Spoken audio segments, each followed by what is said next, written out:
Kentucky. I was born in Bardstown, Kentucky. My mom and dad never dated. My mom and dad never were married.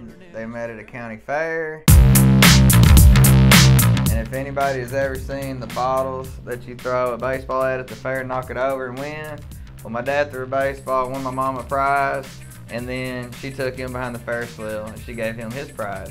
9 months later, you got me. My dad's parents actually stepped in and ended up adopting me.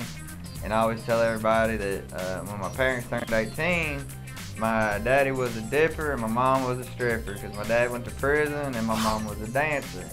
Now, she would see me on the weekends that she was supposed to get me, but that was most of the time when she made her money.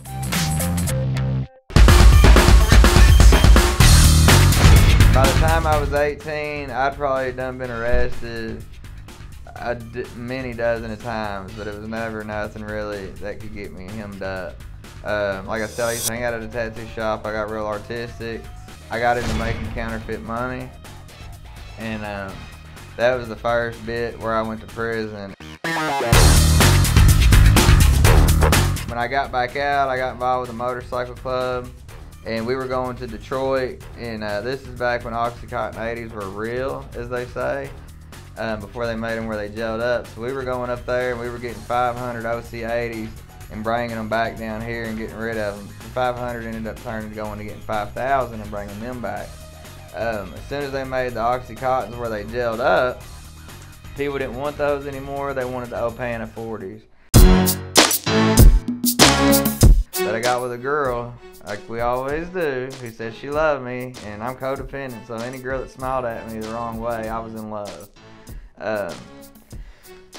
She was probably really only in love with me because I had the pills she wanted, and I kind of knew that too. I did one with her one day.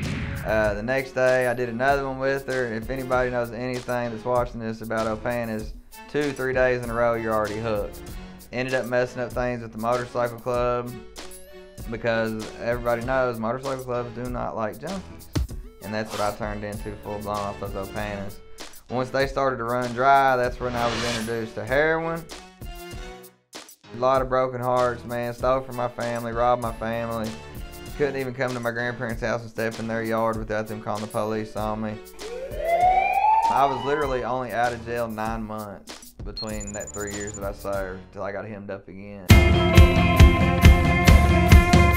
I went to jail. I detoxed in the floor at Jefferson County Jail, downtown Louisville. You know, I'd write my kids once I got locked up. I was what you'd call a jailhouse dad. I wanted to act like a dad once I got locked up. So we're sitting there, and I get a letter back. My oldest daughter, Lyric, would always write me back. My youngest daughter, Symphony, never would. But at this point in time, Lyric was tired of my stuff. And Symphony actually wrote me back, and this is where the magic happened for me. She just said, you know, I really don't care what you did this time to get locked up, but when you get out, I just want you to be my dad.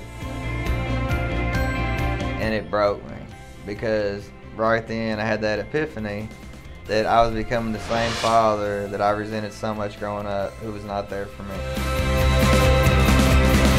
I did 14 months, made pro. I went and stayed at Princeton, Kentucky at the Emmaus House, which was the first sober living house opened by HR Ministries. I was the very first person to ever go to that house.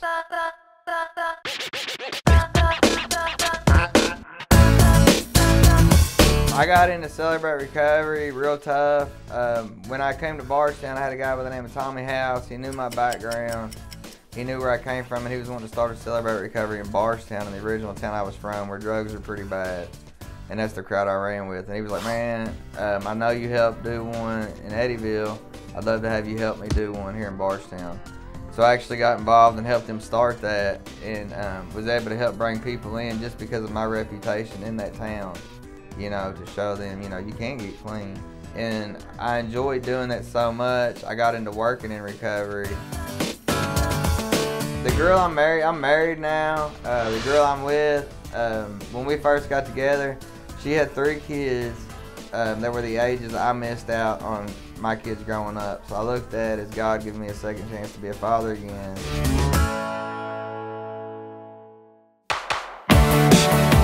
Me and her ended up having a son together, you know, so I get a chance to be a father today.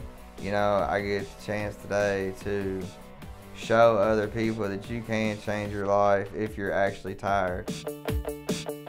If you are truly not tired of getting high and pissing your life away, you're definitely still got another run in you.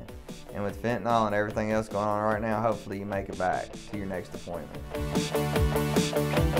I deal with moms every day who lose their kids to fentanyl overdose, or what you would call fentanyl poisoning. So I was thinking to myself one day at home, like, man, what's something we could do to like help spread awareness, you know what I'm saying, and help get these moms to speak, to kind of let them feel like they're being heard.